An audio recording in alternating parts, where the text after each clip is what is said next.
Hello. Okay, so it looks like we're live now.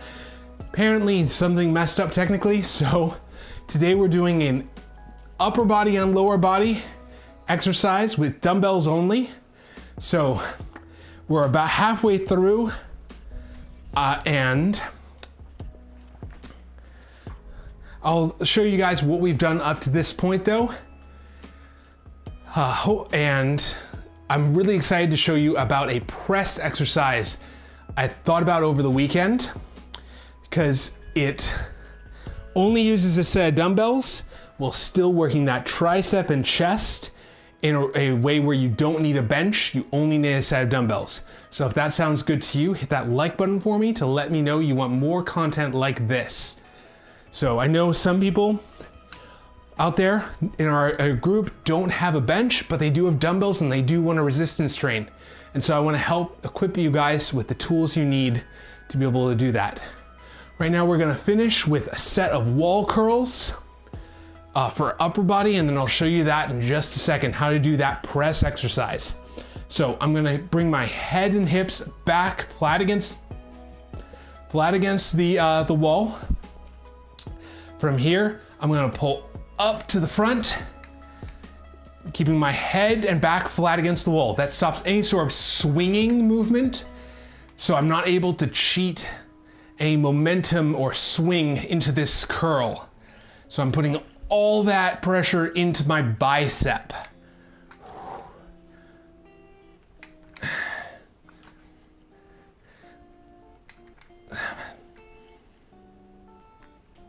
Eight, two more. 9 and 10. Now personally, I like to go for about 10 reps because just honestly, I have trouble remembering which exercise I do how many reps on. It just gets a little confusing for me. So just keeping it 10 across the board and just picking a heavy enough dumbbell where I feel challenged on each exercise. So that's what works well for me. If you only have one dumbbell though, where you can't vary the weight, you can also vary the number of reps and go until you feel challenged by the number of reps. And that will get you to that same point. So you'll build muscle either way. And as far as we can tell, all the studies show that that's equally effective, or the studies as a whole as an analysis to show that that's equally effective. So,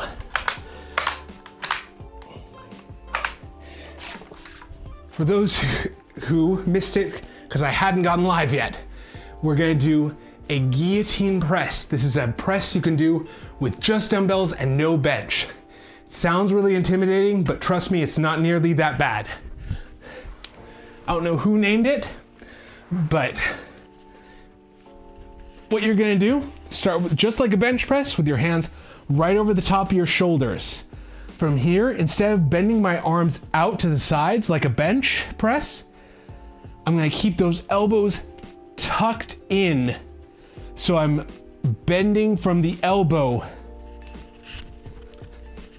So I'm bending from the elbow down towards my neck level. Now, I wanna have the dumbbells wide enough where I'm never gonna hit myself in the neck, but going all the way down to that neck level, really pushing out my chest, pushing back up to the front. Now this is that guillotine press where I'm still working that tricep and chest, but I'm not limited by the floor nearly as much. So I can still work those muscles. Should feel that really burning in the tricep back here and some in the chest in here. And it's a great option if you have no bench, but still want to do a press exercise.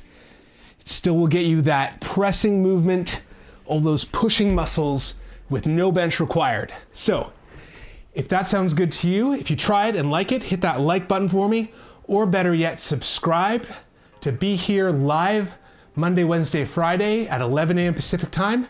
We can talk about how it worked or how you felt doing it and talk about your progress. Or just, if you want to just come hang out and just let me know that you tried and liked it.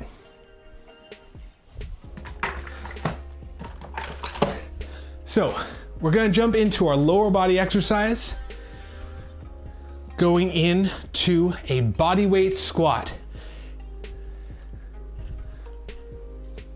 Hey, Lars, good to see you. Thanks for being here.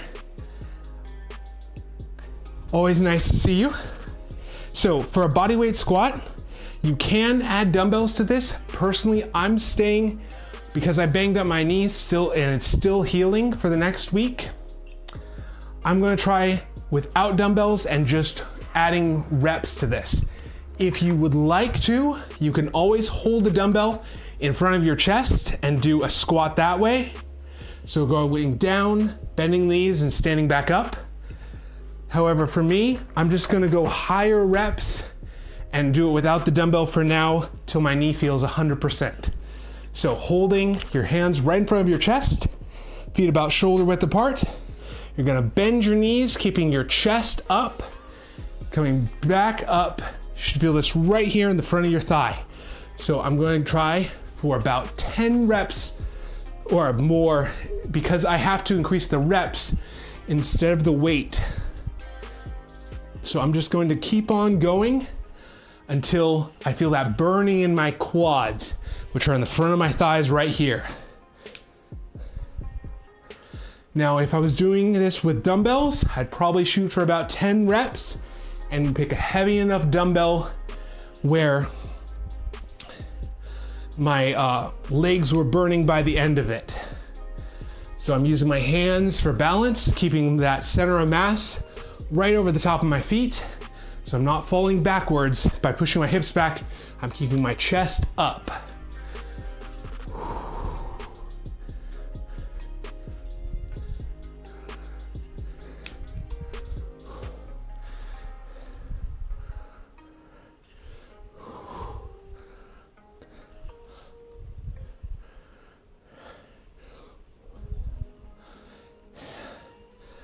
Two more, 13, or all right, hands stopping there. I can feel that burning in the front of my thigh. So that works these muscles right here in the front. Now we're gonna work the muscles in the back and those glutes and hamstrings back here. So for that, we're gonna do a RDL. I am gonna add some dumbbells to this one, gradually ease into this exercise. So you're gonna start with your hands right in front of your hips, and your back straight. So I wanna keep my back straight through this whole movement. From here, I'm gonna push my hips backwards. So I'm not leaning forward, I'm driving my hips back. You could even do this in front of a wall or post. Take a small step forward. And then what I want you to do is push your hips back, trying to hit your hips into that post. So I'm engaging all these muscles in the back of my thigh. It's a great way of stretching your hamstrings and strengthening them at the same time. So I'm just letting my dumbbells hang, pushing my hips back and then back up. Might feel that tension in your hamstrings all the way from the back of your hips to the back of your knee.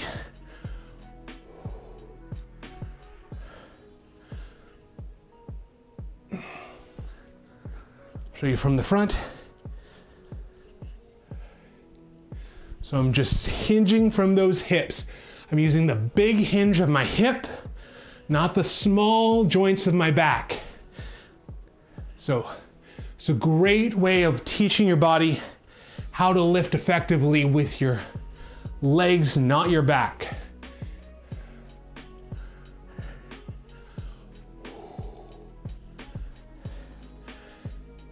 And 10, and relax.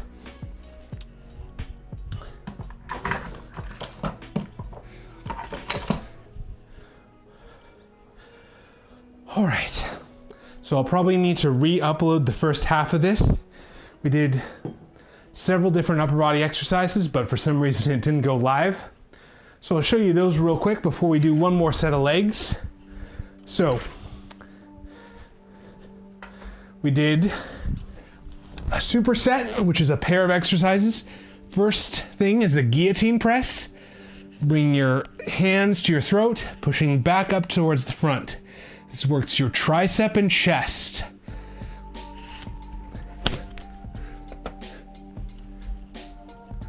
From here, we're gonna do the complementary muscles to that, doing a bent over row with thumbs pointed towards the front. So you're going to hinge from your hips, keeping your back straight. From here, you're gonna pull up to your rib cage.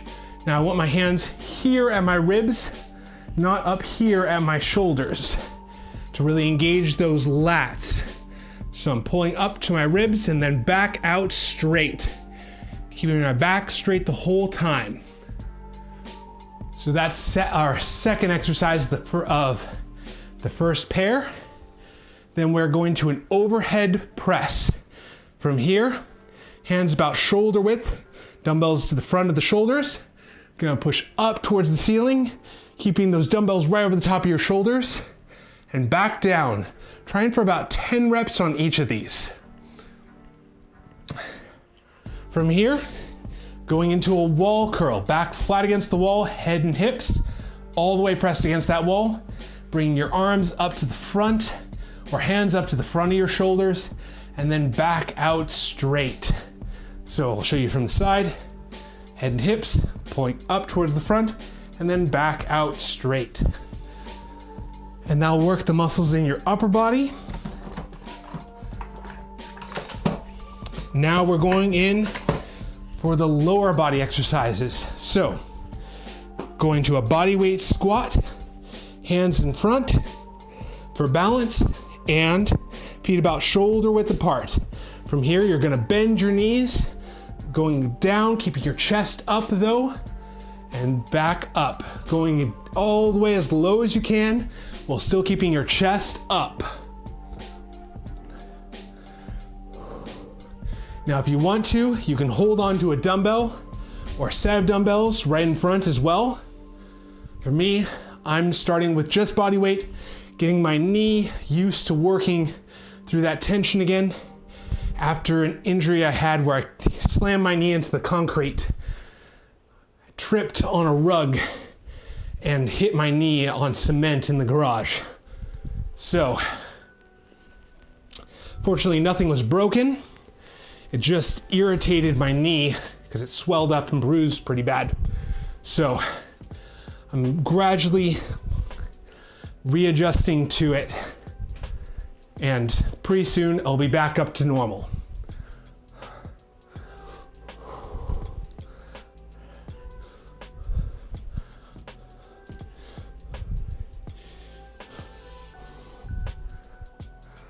And relax. So our last exercise is an RDL, or the other name I like to call this is a two-legged golf pickup, because it's like you're reaching down to pick up a golf ball. So feet about shoulder width apart and back straight. I want my hands right in front of my thigh. From here, I'm gonna push my hips to the back, hinging at my hips. So I'm putting all of that pressure into my legs, the back of my thigh and back of my hips. Nothing goes into my low back during this. I'm really trying to push my hips out to the back, tension those muscles in my hamstrings. So this is stretching those hamstrings as well as strengthening them in this position. So a lot of people have weak hamstrings and don't even realize it. They think they just have tight hamstrings, but they're not only tight, they're also weak. So this is a great way of starting to strengthen and stretch your hamstrings at the same time. And especially with how often those hamstrings cause injuries for people, because they go to use them, like playing a game of softball or soccer or something, or pick up football. Heard so many people straining their hamstring. I knew a firefighter who started playing football for the first time in 15 years or so, and first time going out for a pass, pulled his hamstring because he hadn't kept it strong and healthy. I mean, he's a firefighter, he's in pretty good shape otherwise, but just that hamstring was so tight. And I lost count of reps. I'm actually just going until I feel tired in that muscle. I'm not doing a very heavy dumbbell yet, as I'm easing back into that movement. So it's okay to start with a very light dumbbell and get used to the movement before you go heavy on that. So if you like these live streams and want to see more, I host them on Monday, Wednesday, and Friday at 11 a.m. Pacific time. Hope to see you there.